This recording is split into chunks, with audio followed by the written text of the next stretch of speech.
किसानों का विरोध प्रदर्शन। जी हां, सोनीपत के गोहाना इलाके में पिछले 3 दिनों से पुलिस और किसान आमने सामने हैं।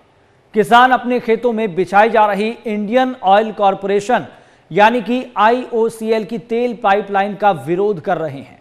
किसान तेल कंपनी से अपनी जमीन के लिए ज्यादा मुआवजे की मांग कर रहे हैं।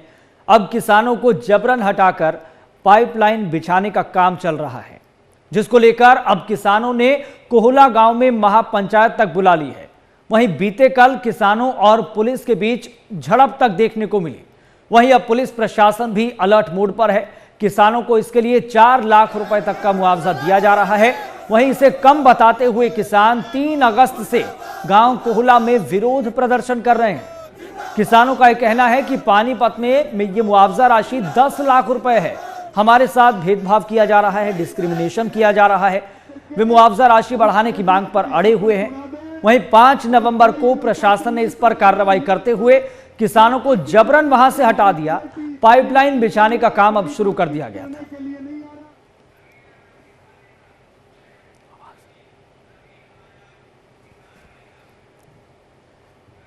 तो ये पूरा मामला अब लगातार तूल पकड़ता हुआ दिखाई दे रहा है, लेकिन क्या इस मामले में कुछ समाधान निकल सकता है या निकलता हुआ दिखाई दे रहा है? इसको लेकर हम सीधा रुख करेंगे। इस पूरे मसले पर हम बातचीत करेंगे। रवि आजाद हमारे साथ जुड़ गए हैं, जो कि किसान नेता हैं। रवि आजाद जी, आपका बहुत बहुत स्वागत है सबसे पहले तो MH1 न्यूज पर। बहुत धन्यवाद। रवि आजाद जी, प्रशासन भले ही आपकी आवाज नहीं सुन रहा, लेकिन हम आपकी आवाज सुन रहे हैं और दर्शकों तक पहुंचा रहे हैं, ये आश्वासन है। लेकिन सबसे पहले आप ये बताइए कि ये पूरा मसला है क्या, पेच कहां पर फंसा हुआ है? क्या प्रशासन और किसानों के बीच इस मामले को लेकर बातचीत हुई है? तो कितनी बार अब तक बातचीत हो चुकी है? देखिए, सबसे पहले तो मैं MH1 का इस गंभीर मुद्दे को उठाने के लिए, जन जन तक पहुंचाने के लिए आपका और पूरी टीम का हृदय से आभार प्रकट करता हूं। दूसरी बात, ये जो पाइपलाइन है ये गुजरात के मुद्रा से लेकर के पानीपत रिफाइनरी तक आ रही है जी, और ये कच्चे तेल की पाइपलाइन है। हरियाणा में करीब 5 जिलों के 80 के करीब गांव से होकर के ये पाइपलाइन गुजरेगी। 2022 में इस पाइपलाइन का नोटिफिकेशन हुआ। उसी समय से हमने IOCL से, प्रशासन से और सरकार से ये अपील की कि हमारे जमीन की जो कीमत है, क्योंकि किसानों में धीरे धीरे जागरूकता आई, जगह जगह किसानों की मीटिंग की और हमने इसके नुकसान को समझा और किसानों को समझाया कि हमारी 1 एकड़ की कीमत जो है वो 4 करोड़ रुपए है और 60 फुट जगह किले में से जाएगी, 1 एकड़ में से जाएगी इस पाइपलाइन में, यानी कि लगभग किले का 1/4 हिस्सा चला जाएगा। तो वो जो नुकसान हो रहा है हमें, उसकी मार्केट रेट पे भरपाई की जाए। अभी ये जो कोहला गांव है सोनीपत डिस्ट्रिक्ट का, पिछले 3.5 महीने से यहां धरना चल रहा है। इसी प्रकार से पानीपत से लेकर के रोहतक, भिवानी, दादरी तक सब जगह पे हमारे धरने चले हुए हैं और इस पाइपलाइन के काम को रोक रखा है। हमारी मीटिंगें SDM से हुई हैं जिला स्तर पे जी, कुछ जगहों पे जो जिला उपायुक्त है उनके साथ मीटिंग हुई है, लेकिन कोई भी समाधान आज तक नहीं हुआ। पहले भी कई बार फोर्स लगा करके जबरदस्ती काम करने की कोशिश की गई, लेकिन किसानों ने शांतिप्रिय तरीके से फोर्स को पीछे हटाया। अगर हम कोला की बात करें तो 5 नवंबर को यहां जबरदस्ती फोर्स लगा करके किसानों को गिरफ्तार करके यहां काम किया गया। डे नाइट काम चल रहा है। कल हम 6 तारीख को हमने एक मीटिंग यहां रखी। यहां पर भी जब हमने काम बंद करवाया, जब किसी ने हमारे से कोई बातचीत नहीं की, पंचायत के फैसले के अनुसार जब काम बंद करवाया, तो पुलिस ने पूरी, आप ये कह सकते हैं कि कोई ऐसा कानून नहीं है कि आप जबरदस्ती किसान के खेत में बिना मुआवजा दिए आप उसके खेत में जाकर के धक्केशाही करेंगे। लेकिन रवि आजाद जी, अब मार्केट रेट पर तो पैसा नहीं मिल पा रहा या फिर दिया नहीं जा रहा, लेकिन अब फिर सॉल्यूशन क्या है इसका? देखिए, निकलेगा कैसे? ये कह रहे हैं, देखिए अगर हम यहां कोला की बात करें तो 16 लाख रुपए कलेक्टर रेट पहले था जी, DC ने उसको बढ़ा करके 22 लाख रुपए किया। इन्होंने कहा 40% हम जो लैंड यूज कर रहे हैं, जो राइट ऑफ यूज है या राइट ऑफ वे है, हम उसका 40% देंगे। या आप कलेक्टर रेट का 4 गुना करके 10% ले लो। जी। हम इनको ये कह रहे हैं कि एक तो जैसे पानीपत की आपने बात की, पानीपत में कलेक्टर रेट 80 लाख रुपए तक किया। ये डीसी, डीआरओ और जो आईओसीएल है, ये वो कंपिटेंट अथॉरिटी हैं कि वो मैक्सिमम जो है वो इस कलेक्टर रेट को इंक्रीज करें और हमें केवल 40% ना दें, हमें 100% कंपनसेशन दें। क्योंकि जो ये 60% जो जगह इंडियन ऑयल यूज कर रही है, इसमें आप खेती के अलावा अगर एक भी ईंट रखेंगे तो आपके खिलाफ एक्शन होगा। को इस लाइन के साथ कोई भी घटना घटती है तो सबसे पहले किसान उसके लिए जिम्मेदार होगा। इंडियन ऑयल 20 किलोमीटर पे कुछ जमीन निजी खरीद रही है। हमने मीटिंगों में कहा जो आप अपने स्टेशन बनाने के लिए खरीद रहे हैं वो आप 80 लाख में खरीद रहे हैं, 1 करोड़ रुपए में खरीद रहे हैं, तो फिर आप किसान की जमीन जो करोड़ों रुपए की है उसको आप कौड़ियों के भाव क्यों कर रहे हो? हमने इनको ये कहा अगर आप हमें जो है किराया दे दीजिए जमीन का, हर साल वो किराया हमारा बढ़ता रहेगा, जैसे दक्षिण भारत के कुछ स्टेट में किराया दिया जा रहा है। या 2011 में अगर मैं आपको बताऊं तो बागपत, उत्तर प्रदेश के बागपत में 430 रुपए प्रति मीटर किसानों को मिला। नोएडा में 2014 में 800 रुपए प्रति मीटर मिला। हमने इनके लिए सारे ऑप्शन खोल करके रखे हैं। इंडियन ऑयल को हमने स्पष्ट किया है कि अगर आपको लाइन लेकर के जानी है तो किसान के नुकसान की भरपाई करनी पड़ेगी। आप पुलिस के डंडे के सहारे हरियाणा जैसे राज्य में कम से कम ये बर्बरता नहीं कर सकते कि आप किसान को डरा देंगे, आप किसान को धमका देंगे और आप ये कहेंगे कि हम जो दे रहे हैं वो ले लो, नहीं तो जो है हम इस लाइन को फ्री में भी ले जा सकते हैं, जो पिछले 3 दिनों से फोर्स लगाकर। रवि आजाद जी, आप बहुत बेहतरीन तरीके से अपनी बात रख रहे हैं, आंकड़ों के साथ अपनी बात रख रहे हैं, लेकिन मेरा पॉइंट यहां पर यह भी है कि आपको लग रहा है कि केवल गोहाना में या फिर कोहला गांव के किसानों के साथ ही भेदभाव हो रहा है, बाकी सब दूसरे गांव से जो पाइपलाइन निकल रही है वहां पर कोई भेदभाव नहीं है? देखिए, ये भेदभाव सब जगह है। हमने सोनीपत डिस्ट्रिक्ट, रोहतक, उसके बाद आपका भिवानी, पानीपत, चरखी दादरी, हमने सब जगह इस काम को रुकवा रखा है। हमारे 80 गांव इस आंदोलन के लिए बिल्कुल संगठित हैं। हमारी बिल्कुल एक राय है कि आप हमारे नुकसान की भरपाई करवाइए, आपको फोर्स लगाने की जरूरत नहीं है, आप लाइन को लेकर के जाइए। हमारे ऊपर बार बार यह आरोप लगता है कि हम डेवलपमेंट के विरोधी हैं। ये बात मैं आपके माध्यम से भी स्पष्ट करना चाहता हूं, हम विकास के विरोधी नहीं है, लेकिन जो हमारी बेशकीमती जमीन है, किसान के पास एक जमीन ही तो होती है, अगर आप उसको भी छिन भिन्न करेंगे, नुकसान की भरपाई नहीं करेंगे तो हम कहां जाएंगे? कहीं एचटी लाइन में हमारी जमीन जा रही है, कहीं हमारी गैस पाइपलाइन में जा रही है, तेल पाइपलाइन में जा रही है। हमारा लाइन का विरोध नहीं है, हमारा विरोध यह है कि आप किसान के नुकसान की भरपाई कीजिए।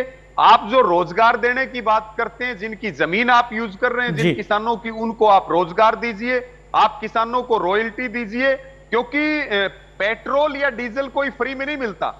आज इंडियन ऑयल के मार्केट में शेयर उपलब्ध हैं और ये बड़ा प्रोजेक्ट है और ये एक तरह से व्यापार का प्रोजेक्ट है। तो आप जो है किसानों को उनके नुकसान की आप भरपाई कर दो और आप लाइन ले जाओ, नहीं तो किसान पीछे हटने वाला नहीं है। अगर किसी तरह का कोई लॉ एंड ऑर्डर बिगड़ता है, कोई कैजुअलिटी होती है, तो सीधे सीधे तौर पर हरियाणा सरकार है, केंद्र की सरकार है या प्रशासन।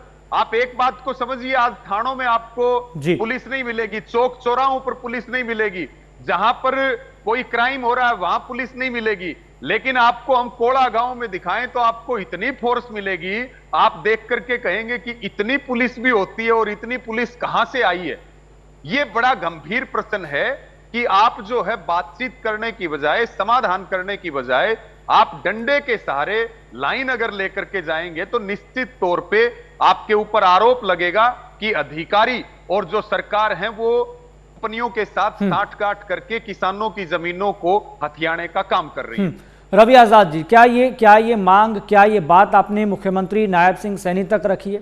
क्योंकि अभी पिछले दिनों ही गोहाना में थे मुख्यमंत्री नायब सिंह सैनी, जलेबी भी बना रहे थे और कई दफा वो गोहाना में भी आ चुके हैं। देखिए, इस लाइन को हमने बहुत 1 साल से इस लाइन को हमने बंद कर रखा है, लेकिन तीसरी बार जैसे ही हरियाणा में बीजेपी सरकार आई है तो आईओसीएल को पंख लग गए हैं कि अब इस लाइन को ले जाने से कोई रोक नहीं सकता। हमने इंडियन ऑयल को एक बात कही कि देखिए ना सरकार बदली है और ना किसान बदले हैं। हम वही किसान हैं जो 3 कृषि कानूनों के साथ साथ तमाम आंदोलनों में अपनी लड़ाई लड़के अपना योगदान देने का काम करते हैं।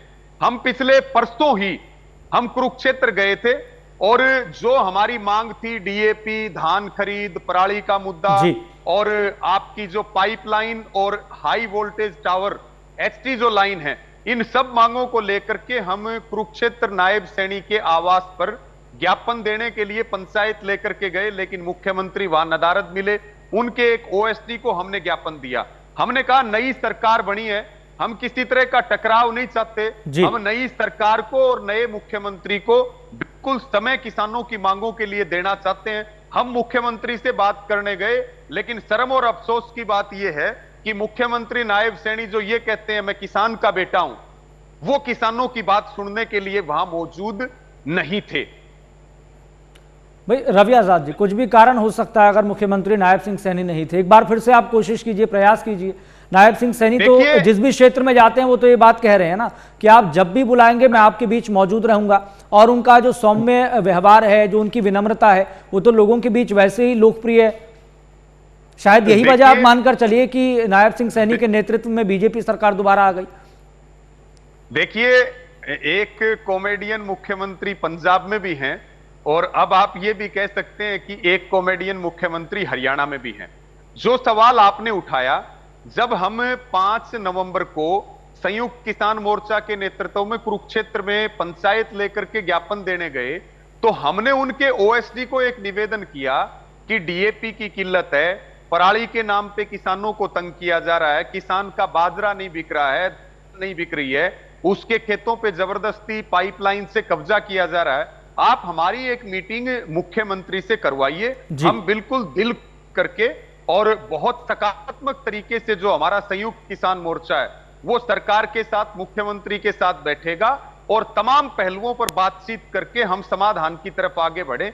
लेकिन 2 दिन बीत जाने के बाद और यहां पर लगातार 3 दिन से टकराव चल रहा है, हमें सरकार की तरफ से बातचीत करने का कोई न्योता नहीं मिला। और मैं आपके चैनल पे भी इस बात को बिल्कुल जिम्मेदारी के साथ कह रहा हूं कि मुख्यमंत्री का बुलावा आएगा किसानों के मुद्दों पर बात करने के लिए, तो निश्चित तौर पर संयुक्त किसान मोर्चा का प्रतिनिधि मंडल जाएगा और बातचीत करेगा। हम बातचीत से कभी नहीं भागे। हम तो सरकार को यह अपील भी करना चाहते हैं कि आप पिछले 10 साल का इतिहास देखिए। आज जरूरत है बातचीत से समाधान कीजिए। किसानों से टकराव करके आप सरकार अच्छी तरह नहीं चला पाएंगे। आप किसान से बात कीजिए, उसकी पीड़ा को दूर कीजिए। वो धान बेचने के लिए भी लाइन में लगा हुआ है और वो डीएपी लेने के लिए भी लाइन में लगा हुआ है। तो हमें मुख्यमंत्री के निमंत्रण का इंतजार है कि उनका निमंत्रण आएगा और हरियाणा की तमाम जो ज्वलंत हमारे मुद्दे हैं, किसानों की समस्या है, निश्चित तौर पर सकारात्मक दृष्टि से हम बात करेंगे। क्योंकि रवि आजाद जी देखिए, टकराव की स्थिति तो उत्पन्न हो चुकी है, जैसा भी आप भी विस्तार से बता रहे हैं कि कब कब क्या क्या घटनाक्रम हुआ और किस तरीके से 5 नवंबर को प्रशासन ने जबरदस्ती पाइपलाइन बिछाने का काम किया, किसानों को दरकिनार कर दिया। लेकिन सॉल्यूशन तो स्वाभाविक है कि बातचीत से ही निकलेगा। लेकिन आपको लग रहा है कि ये IOCL और प्रशासन के इशारे पर काम कर रहा है तभी ये हो रहा है? देखिए, IOCL जो है वो जो प्रशासन, देखिए जमीन का नुकसान किसान का हो रहा है, लाइन इंडियन ऑयल को ले जानी है, तो फिर प्रशासन इतना पर्सनल इंटरेस्ट क्यों ले रहा है? पुलिस डंडे लेकर के, हथियार लेकर के हमारे खेतों में क्यों खड़ी है? सरकार की और प्रशासन की जिम्मेदारी ये है, मैं बड़ी जिम्मेदारी के साथ, आपका बड़ा सम्मानित चैनल है, इसके ऊपर यह बात कहूंगा कि विवाद हमारे बीच और कंपनी के बीच है, तो सरकार और प्रशासन मध्यस्थता करे, मध्यस्थता करके इस पूरे विवाद का और किसानों की मांग का समाधान करे। हम बिल्कुल अनुशासन तोड़ने वाले लोग नहीं है, ना हम लॉ एंड ऑर्डर बिगाड़ने वाले लोग हैं, और ना हमारे पास इतना फालतू का टाइम है कि आज खेती का काम हमारे सिर के ऊपर है, उसको छोड़ करके हमें अपनी जमीन को बचाने की लड़ाई लड़ रही है। हमें किसी भी तरह से कोई गुरेज नहीं है, हम समाधान चाहते हैं और सम्मानजनक दृष्टि से किसानों के नुकसान की भरपाई हो, हम यही सरकार से मांग रहे हैं। इसके अलावा हमारी कोई मांग नहीं है। रवि आजाद जी, अब तक प्रशासनिक स्तर पे आपकी कितनी दफा बातचीत हुई है और क्या प्रशासनिक स्तर पे एक बार फिर से न्योता आया है बातचीत के लिए? और एक और पॉइंट मैं इसमें जोड़ूंगा, महापंचायत अब कब बुला रहे हैं? कहा गया कि महापंचायत बहुत जल्द होने वाली है। देखिए, हमारी एक कमेटी यहां के जो एसडीएम हैं गोहाना के, उन्होंने निमंत्रण दिया। हमारी कमेटी बातचीत के लिए गई हुई है। थोड़ी देर में वो पंचायत के बीच में आएगी। पंचायत अभी हमारी जारी है, आपको थोड़ा आवाज भी सुनाई दे रही होंगी जी। तो वहां पे वक्ता अपने विचार अलग अलग किसान नेता रख रहे हैं। अगर आज की मीटिंग में समाधान नहीं होता है तो आज हम अपनी कमेटी की मीटिंग करके एक बड़ी कोल महापंचायत की हम देंगे, इस बात में कोई शक नहीं है। और हमने बार बार ये अपील की है कि आप काम को बंद करिए, हमारे खेतों को खाली करिए। जब किसान के साथ समझौता हो जाए और किसान के खाते में मुआवजा आ जाए, आपको एक भी पुलिसकर्मी को लगाने की जरूरत नहीं है। आप अपनी लाइन का काम कीजिए। सबसे बड़ी बात यह है कि सरकार की अगर नीति और नीयत ठीक हो, इंडियन ऑयल की नीयत अगर ठीक हो और आमने सामने किसान और कंपनी बैठे और सरकार की तरफ से प्रशासन मध्यस्थता करे, तो ये कोई बहुत बड़ा मुद्दा नहीं है। इससे पहले भी इससे बड़े बड़े विवादों का बातचीत से हल हो। तो पता है, दो देशों का युद्ध भी होगा तो अंत में बातचीत के टेबल पर ही आना पड़ेगा। हम बातचीत से बिल्कुल नहीं भाग रहे, हम बातचीत करने के लिए तैयार, बातचीत से ही समाधान चाहते हैं। संघर्ष की बजाय हम बातचीत से समाधान चाहते हैं। लेकिन क्या आपको लग रहा है कि लैंड एक्विजिशन एक्ट की जो रूपरेखा है वो क्या बदल गई है या फिर परिभाषा जबरदस्ती बदली जा रही है उसकी? देखिए, भूमि अधिग्रहण कानून की अगर हम बात करें तो 2013 का जो भूमि अधिग्रहण कानून है वो किसान के लिए सबसे बेस्ट और सबसे फायदेमंद है जी। लेकिन जो नई सरकार आई जिसने राज्यों को अधिकार दिए और चलते हुए किसान आंदोलन में जो खतरनाक क्लोज हरियाणा की सरकार ने जोड़े, जिसमें जो सहमति लेने की परसेंटेज थी उसको खत्म कर दिया गया, जिसमें पीपीपी के प्रोजेक्ट थे उसके लिए कलेक्टर को पूरी पावर दे दी गई, तो वो जो भूमि अधिग्रहण कानून का जो रूप बदला उससे किसान को बहुत नुकसान हुआ है। आज भी संयुक्त किसान मोर्चा की यह मांग है कि जो 2013 का कानून है उसको पुनः हूबहू लागू किया जाए और जो बदलाव हरियाणा में मुख्यमंत्री मनोहर लाल खट्टर के सरकार में जो बदलाव हुए उन सब बदलावों को वापस लिया जाए। उस भूमि अधिग्रहण में बदलाव का किसानों को बड़ा नुकसान हुआ है। आज आपको पता है जमीनों की कीमत आसमान में है। हरियाणा दिल्ली के साथ लगता हुआ स्टेट है और यहां जमीनें आसमान छू रही है, लेकिन जो प्रोजेक्ट के लिए जमीन अधिग्रहण की जा रही है और जो कानून में बदलाव किया गया इससे किसान को बड़ा भारी नुकसान हुआ। हम 2013 के कानून की मांग करते हैं। लेकिन क्या इस मांग को आप महापंचायत में भी उठाने वाले हैं या फिर अगर सरकार की तरफ से न्योता आता है, अगर प्रशासनिक स्तर पर कोई बातचीत नहीं बनती है, फर्ज कीजिए सरकार की तरफ से बातचीत के लिए न्योता आता है, तो क्या इस मांग को आप सरकार के सामने या मुख्यमंत्री के सामने भी रखेंगे? मतलब पाइपलाइन या फिर आपकी मतलब ज्यादा पैसा मिलना चाहिए जमीन की एवज में, वो मिल नहीं रहा है, इसके साथ साथ क्या अब ये मांग भी जुड़ गई है? देखिए, आप एक चीज देखिए कि ये कह रहे हैं कि जमीन का जो मालिक है वो नहीं बदलेगा, मालिक इंडियन ऑयल नहीं रहेगी, मालिक किसान रहेगा जी। लेकिन वो लाइन कितने समय तक रहेगी या खेत में जो बिजली का टावर लगा हुआ है वो कितने टाइम तक रहेगा, उसकी कोई वैलिडिटी नहीं है। उस आपकी फर्द के ऊपर रेड एंट्री कर दी जाती है कि इस के ऊपर इंडियन की लाइन है। हम बार बार ये बात कह रहे हैं कि भाई हम खेती के अलावा यहां कोई काम नहीं कर सकते, हम एक कमरा नहीं बना सकते, हम अपना कोई प्रोजेक्ट नहीं लगा सकते, तो आप कम से कम इस जमीन को अधिग्रहण कर लो, हमारा पीछा तो छूट जाएगा। कल को अगर इस लाइन के साथ कोई घटना घटेगी तो निश्चित तौर पर पुलिस सबसे पहले किसान से पूछने वाली है कि इस लाइन के साथ घटना कैसे घटी, यानी कि हम इसकी फ्री में सिक्योरिटी भी पैसा कमाए इंडियन ऑयल, महंगे रेट पे डीजल पेट्रोल बेचे इंडियन ऑयल और जिम्मेवारी किसान की।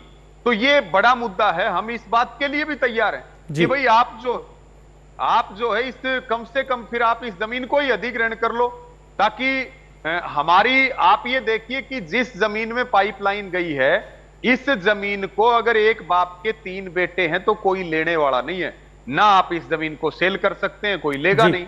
तो ये तमाम ऐसे नुकसान हैं जो पाइपलाइन से या जो एचटी लाइन से किसान को होते हैं।